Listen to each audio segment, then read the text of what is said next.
Olá, como é que estão? Lembro-se que no outro dia li um pequeno texto sobre a fundação do Condado Portucalense. Então, agora vou ler-lhes a formação de Portugal. Governo do Conde Dom Henrique e Dona Teresa. Dom Henrique assumiu o governo do Condado Portucalense com o título de Conde, ficando sob a dependência de Dom Raimundo, Conde de Galiza, ou da Galiza. Em breve se tornou independente de seu primo, obedecendo apenas a Dom Afonso VI, rei de Leão. Donc, en français, ça donne Dom Henrique a assumé la gouvernance du comté portucalense avec le titre de comte, tout en restant sous la dépendance de Dom Raimundo, comte de Galicie.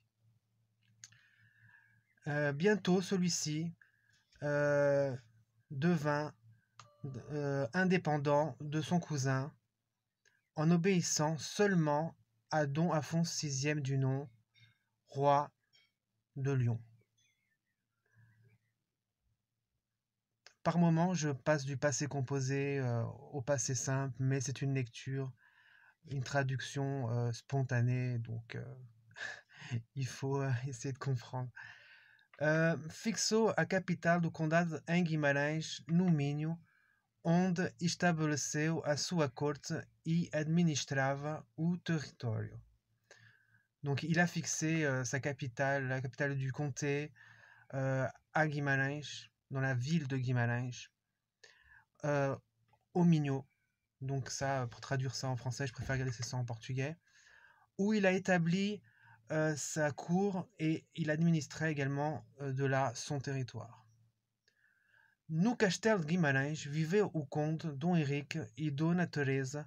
Aí nasceu e cresceu seu filho, Afonso Henriques, que viria a ser o primeiro rei de Portugal. Alors, au château de Guimarães, donc, a vécu le comte Dom Henrique et Dona Teresa. De là naquit, là je préfère le passer simple, naquit et grandit son fils Afonso Henriques, qui deviendra le premier roi du Portugal. Dont Afonso Henriques a été le premier roi du Portugal. Donc là, on parle vraiment du Portugal, le pays. Voilà. Por isso se diz que o Castelo de Guimarães foi o berço da nationalité portugaise. C'est la raison pour laquelle on peut dire que le château de Guimarães a été le berceau de la nationalité portugaise. O conde Dom Henrique vê reunidas todas as condições para que seu condado se torne independente. Porém, morre sem ter conseguido tal sonho. Alors, le comte Dom Henrique a vu toutes les conditions, toutes les conditions ont été réunies pour que le comte, le comté, devienne indépendant. Cependant, il meurt sans réussir son rêve. Por modo do conde Dom Henrique toma conta do governo sua esposa, Dona Teresa, visto seu filho Afonso Henriques contar apenas 3 anos de idade. Donc, à la mort du comte Dom Henrique,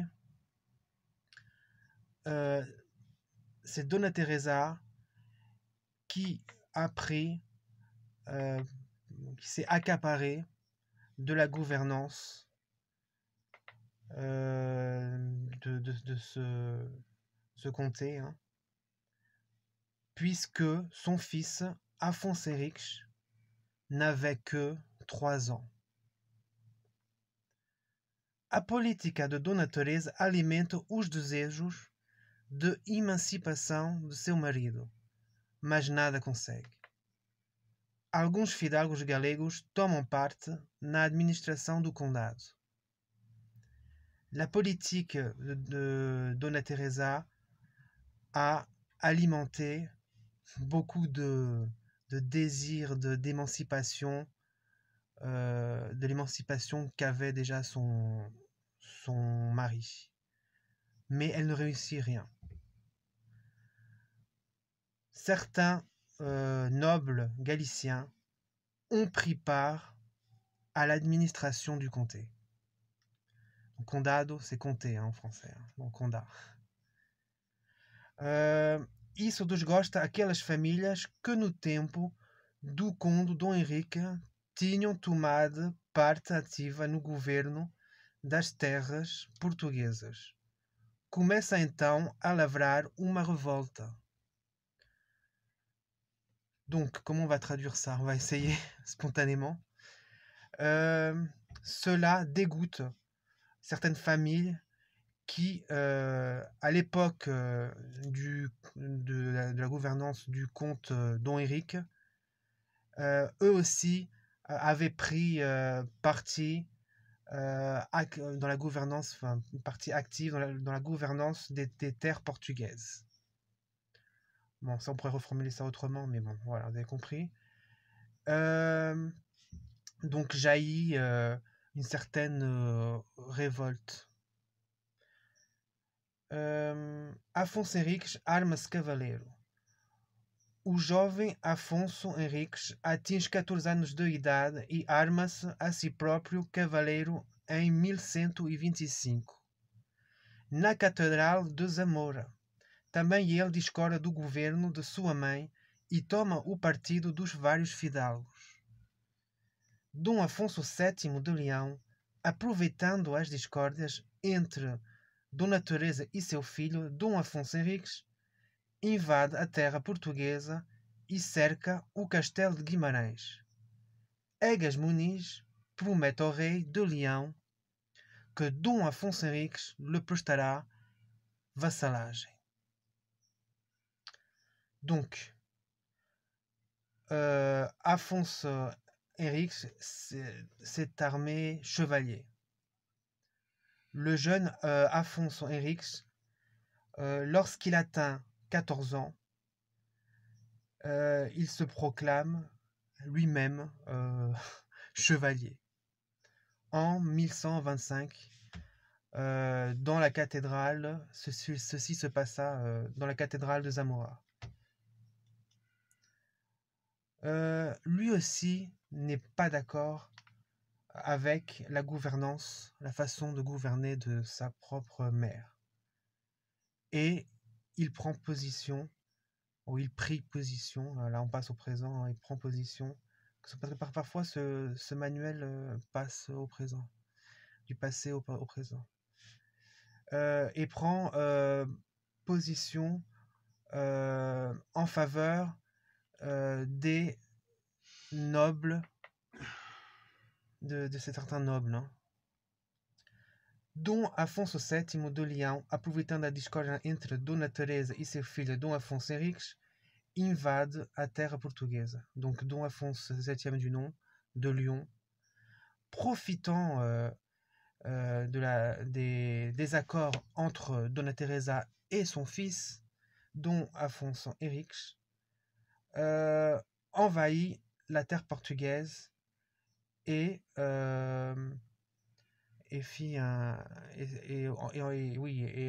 s'accaparera du château de Guimarães. Egas Muniz promet au roi de Lyon que Dom Afonso Henriques lui concédera vassalagem, allégeance. Donc Egas promet au roi de Lyon que celui-ci lui prêtera allégeance.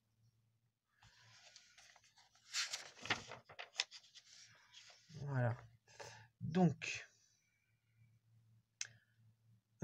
cerco de Guimarães pelo rei de Leão, Egas Muniz, ato de lealdade e valentia. Por morte do conde Dom Henrique, foi confiada a educação de seu filho de tenra idade, o infante Afonso Henriques, ao honrado fidalgo Egas Muniz. Este fez do infante Afonso Henriques um cavaleiro arrojado e destemido. Certo dia, no ano de 1127, o rei de Leão, Dom Afonso VII, sabendo que seu primo Afonso Henriques pretendia desligar o condado portucalense do reino de Leão e tornar-se independente, veio cercar o castelo de Guimarães, onde se encontrava o moço príncipe e seus companheiros de armas. Donc, comment on va essayer de traduire ça maintenant? À la mort du comte Don Henrique, a été confiée, l'éducation de son fils a été confiée à l'enfant, au infant, oui, je pense que c'est ça, Afonso Henriques, comme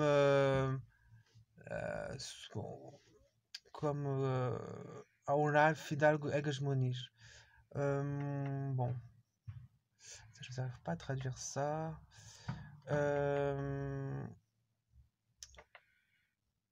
En la mémoire plutôt, à la mémoire de Egas Muniz.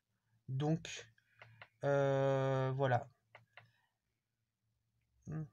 Donc celui-ci a fait que Afonso Henriques a été nommé chevalier. Certo dia, no ano de 1700, alors un jour, en 1127, le roi de Lyon, Dom Afonso VII, en sachant que son cousin Afonso Henriques voulait s'éloigner de la gouvernance du comté de Portucalense du royaume de Lyon, il devint indépendant.